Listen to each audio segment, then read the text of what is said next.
Hi guys, welcome back again to my YouTube channel. So, for today's videos guys, nandito tayo ngayon sa Divisoria. So, yes, bagong mayor, si Yormi. So, thank you Yormi kasi maluwag na yung daanan or kalsada dito guys. So, meron na silang tinatawag dito na yellow lane. So, kailangan hindi ka malagpas sa yellow lane nila guys. So, dati kasi lagpas sila sa yellow lane. So, kunti lang yung madaanan ng mga tao. So, ngayon guys, pag pupunta kayo dito sa Divisoria guys, talagang talagang maluwag na talaga siya guys. Tapos guys, may nagbabantay na siya guys kung lalagpas ka. So, syempre madisiplina yung mga vendors na hindi na sila lalagpas. So, maganda na rin yung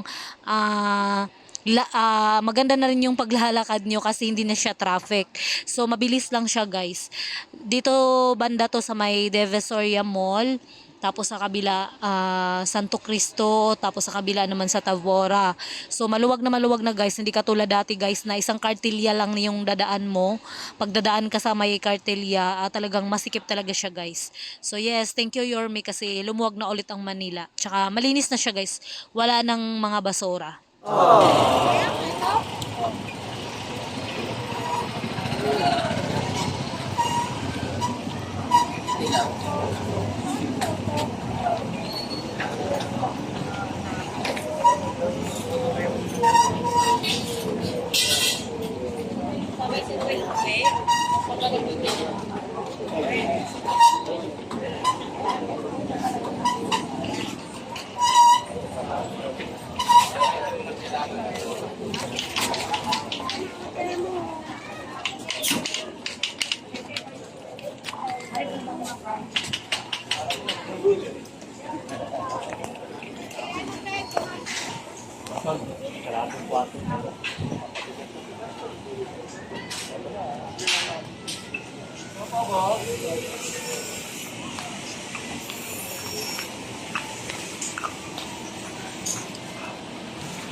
Oo, hindi, pero may nagkakasit ng tayo.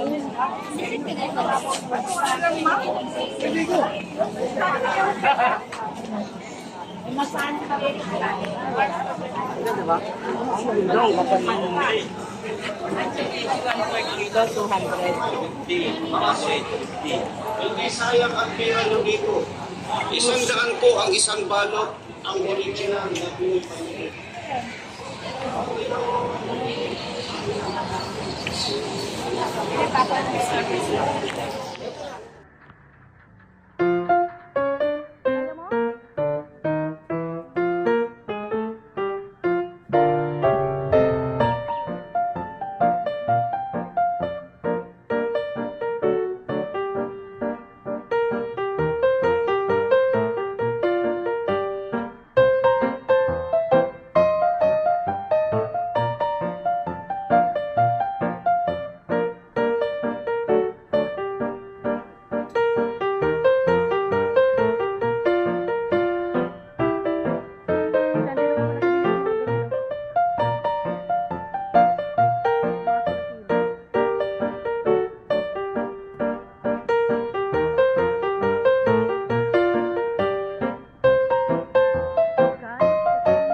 So yes guys, thank you for watching and I hope you enjoy my video and see you on my next vlog guys.